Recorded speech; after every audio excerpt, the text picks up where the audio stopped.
नमस्कार मित्रमैत्रिणींनो, जर तुम्हाला आपल्या चॅनलवरच्या कथा आवडत असतील तर लाईक करत जात जा आणि चॅनलला सबस्क्राईब करून बाजूची घंटी दाबा आणि ऑलवर सेट करा.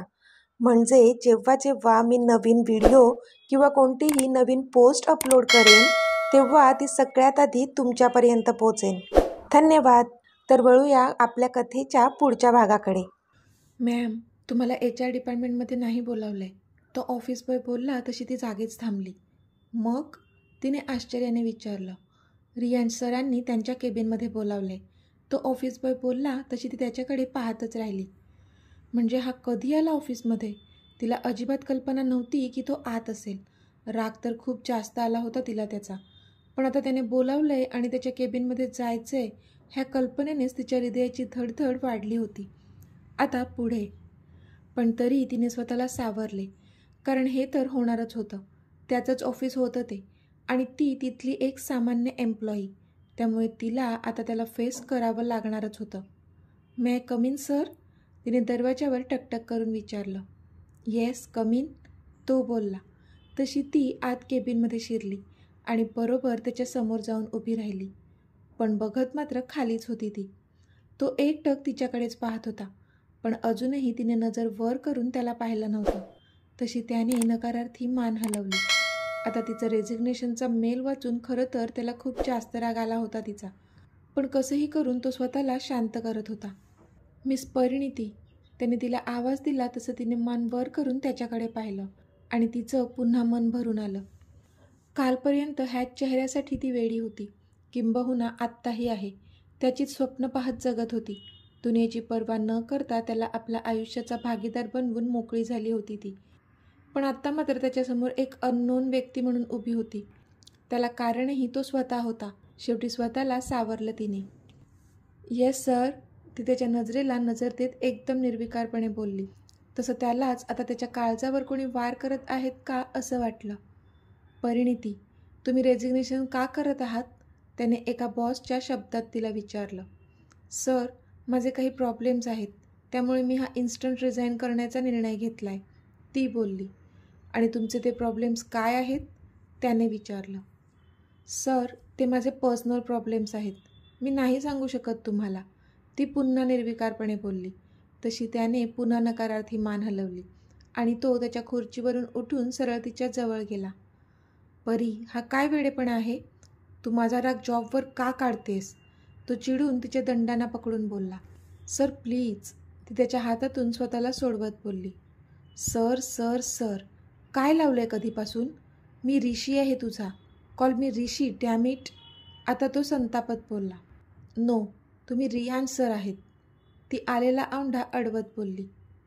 परी प्लीज, एकदा माझ्या बाजूने विचार कर ना यार, एकदा मला समजून घे, माझं ऐकून तरी घे. तुला कल्पना नाही आहे हे 2 दिवस मी कसा जगलोय. प्लीज एकदा चान्स दे बोलण्याचा. तो खूपच विनवणीच्या स्वरात बोलला, पण तिच्या चेहऱ्यावरची एक रेषसुद्धा हलली नाही. मला वाटतंय मला आता निघायला हवं, ती बोलली आणि त्याला क्रॉस करून निघून गेलीसुद्धा. तसा तो मात्र हतबल होऊन तिच्या पाठमोऱ्या आकृतीकडे पाहतच राहिला. तिने मात्र तिच्या डेस्कवर येऊन आलेल्या अश्रूंना वाट मोकळी करून दिली. तो त्याच्या केबिनमधून तिला पाहत होता. तिला पण आपल्या एवढाच त्रास होत असेल माहीत होतं त्याला. पण आत्ता तिला कसं मनवायचं काहीच कळत नव्हतं त्याला. कारण जर दोघांमध्ये संभाषण झालंच नाही तर तो कशी त्याची बाजू तिला पटवून देणार होता. तो पण आता खूपच डिस्टर्ब झाला होता. आज रविवार असूनही सगळेजण लवकर उठले होते. घरातल्या सगळ्या लेडीज रेडी होत्या. त्यांना आज शॉपिंगला जायचं होतं. प्रतीक्षा आणि आकांक्षांनी दुपारच्या जेवणाचे सगळे इन्स्ट्रक्शन्स त्यांच्या स्टाफला दिले आणि त्या किचनमधून बाहेर आल्या. आपली मोठी गाडी रेडी आहे, म्हणजे तुम्हा सगळ्या जणींना एकत्र जायला मिळेल. ड्रायव्हर तुम्हाला घेऊन जाईल, ओके? यशराज बोलले तशा सगळ्यांनी माना डोलावल्या. इथे युविका मात्र सगळीकडे नजर फिरवत होती. ती त्याला शोधत होती, तिच्या सडूला, पण तो काही तिच्या नजरेस पडत नव्हता. कसा दिसणार होता? साहेब अजून रूममध्येच होते. निघायचं? आजी बोलल्या. तशा सगळ्याजणी हो बोलल्या आणि मग गाडीत जाऊन बसल्या. युविकाने पण एकदा वर बघितले आणि मग ती पण त्यांच्या पाठोपाठ बाहेर निघून गेली. त्यांची गाडी एका मोठ्या मॉलसमोर येऊन थांबली. तशा सगळ्याजणी उतरल्या आणि त्या मॉलमध्ये शिरल्या. आजी, प्रतीक्षा, सविता आत्या आणि आकांक्षा साड्यांच्या कलेक्शनमध्ये गेल्या आणि अक्षता, युविका आणि मयुरी तिथल्या फेमस बुटीकमध्ये शिरल्या. तिथल्या डिझायनरला त्यांच्या आवडीनिवडी आधीच सांगून ठेवल्या होत्या, त्यामुळे त्यांच्यासाठी खास कलेक्शन मागवलं होतं. अक्षताचा लग्नाचा लेहंगा तिने अनेसोबत जाऊन आधीच सिलेक्ट केला होता. आज तिला बाकीच्या फंक्शनसाठी ड्रेसेस सिलेक्ट करायचे होते. ती डिझायनर त्यांना वेगवेगळे कलेक्शन्स दाखवत होती. तशा अक्षता आणि मयुरीने त्यांच्यासाठी त्यातून काही ड्रेसेस सिलेक्ट केले. युविकाने सुद्धा मेहंदी आणि हळदीसाठी एक ड्रेस आणि डिझायनर साडी सिलेक्ट केली. पण आत्ता तिला लग्नाचा लेहंगा सिलेक्ट करायचा होता. ती डिझायनर तिला खूप सारे ड्रेसेस दाखवत होती, पण मॅडमला काही त्यातलं आवडत नव्हतं, कारण तिच्या सडूने तिला रेड कलरचा लेहंगा घ्यायला जो सांगितला होता. पण जेवढं कलेक्शन आत्तापर्यंत दाखवलं गेलं त्यातून तिला खास असं काहीच आवडलं नव्हतं. काय झालं मॅडम, तुम्हाला आवडत नाही आहे का? त्या डिझायनरने विचारलं. तशी युविका कडबडली. नाही, म्हणजे चांगले आहेत, युविका कडबडून बोलली. काय गं युविका, एवढे तर चांगलं कलेक्शन आहे, तुला न आवडायला काय झालं आहे? आम्ही तर सिलेक्ट केलं ना, तू एवढी नाटकी का करतेस? असंही तू काहीही घेतलं तरी काय फरक पडणार आहे एवढा? मयुरी तोंड वाकडं करत बोलली. तसा युविकाने एक रागीट लूक तिला दिला, पण मयुरीवर त्याचा काहीच फरक पडला नाही. मयू, तू चूप ग, तिला आवडेल तरच ती घेईल ना, तुझं झालंय ना, मग तू गप्प बैस. राहू दे युवी, तुला नसेल आवडत तर आपण नको घेऊयात, दुसरीकडून घेऊ, ओके? अक्षता युविकाला बोलली. मयुरीने मात्र तोंड वाकडं केलं.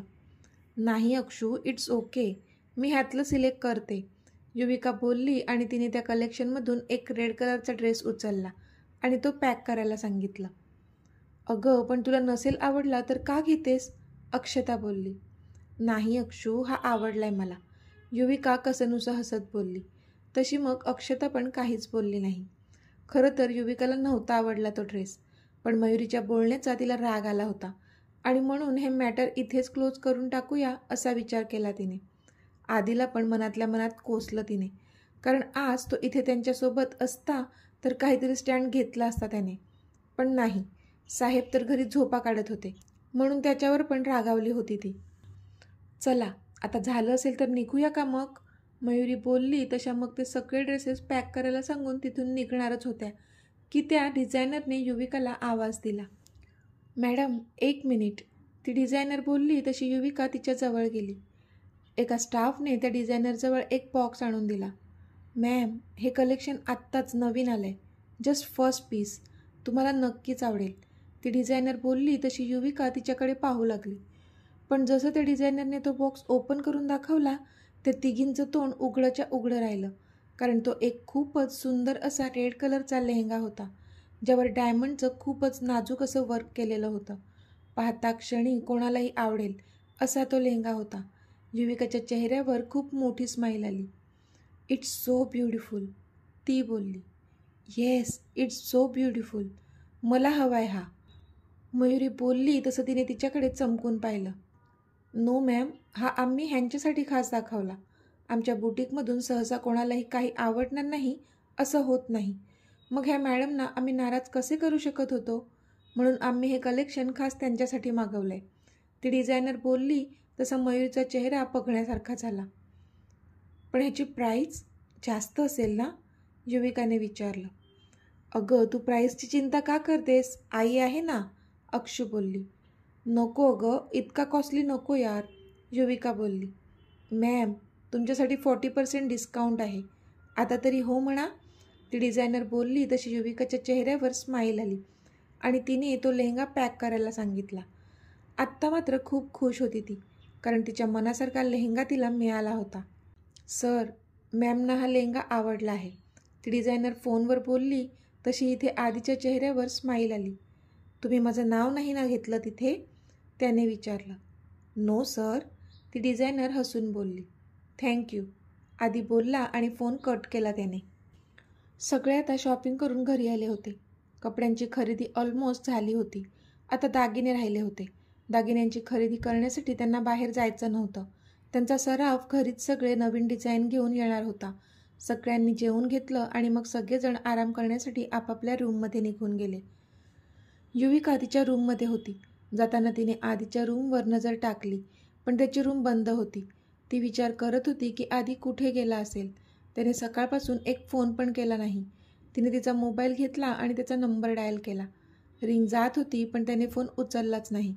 त्यामुळे तिचा राग अजूनच वाढला होता. आता संध्याकाळ झाली होती आणि त्यांचा नेहमीचा सराफ दागिने घेऊन घरी आला होता. सगळ्या लेडीज लिव्हिंग रूममध्ये बसून दागिने सिलेक्ट करत होत्या. युविका मात्र एका कोपऱ्यात उभी होती आणि मोबाईलमध्ये बघून टाईमपास करत होती. तिला असाही त्या दागिन्यांमध्ये काहीच इंटरेस्ट नव्हता. ज्याच्यात इंटरेस्ट होता तो काही तिच्या नजरेस पडत नव्हता. ती वारंवार डोअरवर नजर टाकत होती, पण अजूनही तो आलाच नव्हता. कुठे जात असतो काय माहीत, पण निदान सांगावं कुठे गेलायस तर ते पण नाही. फोन पण नाही उचलत. जाऊ दे तिकडे, आता मी बोलणारच नाही त्याच्याशी. ती मनातल्या मनात त्याला कोसत होती, पण तरी नजर मात्र समोरच्या एंट्रन्सवरच होती. कारण त्याला पाहण्यासाठी तिची नजर बेचैनची झाली होती, पण नव्हताच आला तो. त्यामुळे तिचा पराकोटीचा हिरमोड झाला होता. आता दागिन्यांची खरेदी पण झाली होती आणि सगळेजण आता डायनिंग टेबलवर जेवायला बसले होते. इतक्यात स्टेअरकेसवरून उतरून येणाऱ्या अक्षताला प्रतीक्षांनी आवाज दिला.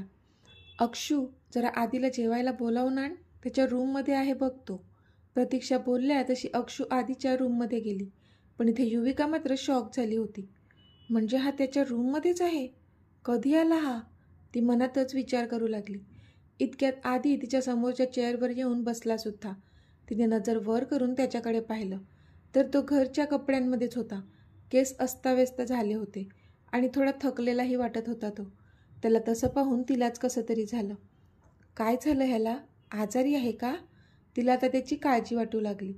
त्याने एकदा नजर वर करून तिच्याकडे पाहिलं तर ती पण त्याच्याकडेच पाहत होती. तशी त्याने तिला एक स्माईल दिली, पण तिने मात्र पटकन नजर फिरवली आणि स्वतःचं जेवू लागली ती. म्हणजे बरं नव्हतं तरी मला सांगावंसं वाटलं नाही का ह्याला? खूप जास्त शहाणा आहे. ती मनातच पुन्हा त्याला कोसू लागली. आता सगळ्यांची जेवणं झाली होती आणि सगळेजण आपापल्या रूममध्ये निघून गेले होते. युविका, जी कधीपासून त्याच्यावर रागावली होती, तिला मात्र आता खाली त्याची अवस्था पाहून त्याची काळजी वाटू लागली होती. तशी पटकन ती तिच्या रूमच्या बाहेर आली आणि इकडे तिकडे पाहून त्याच्या रूमकडे गेली. दारावर नॉक करून ती डायरेक्ट त्याच्या रूममध्ये शिरली आणि दरवाजा लॉक केला तिने. तसा आधी शॉक झाला. त्याने चमकून तिच्याकडे पाहिलं. तो समोरच त्याच्या बेडवर त्याचा लॅपटॉप मांडीवर घेऊन काम करत बसला होता. आधी, काय झालं तुला? ती पटकन त्याच्या बाजूने बेडवर येऊन बसत बोलली. तसा तो पुन्हा चमकून तिच्याकडे पाहू लागला. मला काहीच झालेलं नाही आहे युवी. तू असं का विचारतेस? त्याने मांडीवर ठेवलेला लॅपटॉप बाजूला ठेवत विचारलं. तुझी तब्येत ठीक नाही आहे ना? तिने काळजीने विचारलं. नाही ग, मी छान आहे, तो बोलला. तशी ती त्याच्याकडे विचित्र नजरेने पाहू लागली. आधी, मला दिसतंय तुझी तब्येत ठीक नाही आहे ते. बघ कसा झालाय चेहरा, ती बोलली. अगं, सकाळपासून एक प्रेझेंटेशनची तयारी करतोय. कंटिन्युअसली लॅपटॉपवरच आहे, म्हणून थोडा थकलेला वाटत असेल कदाचित, तो बोलला. ओह, मला वाटलं तू आजारी आहेस. नको करू ना मग इतकं काम. रेस्ट पण करावी माणसाने, ती त्याला डटावत बोलली. असं? ओके बाबा, करत जाईन रेस्ट. चिडू नको आता, तो बोलला. काही करत नाहीस तू रेस्ट, फक्त काम एक काम असतं तुझं, ती पण लटक्या रागात बोलली. अगं बाई, महत्त्वाची डील होणार आहे उद्या, म्हणून बसलो होतो. आता ठेवला की नाही लॅपटॉप?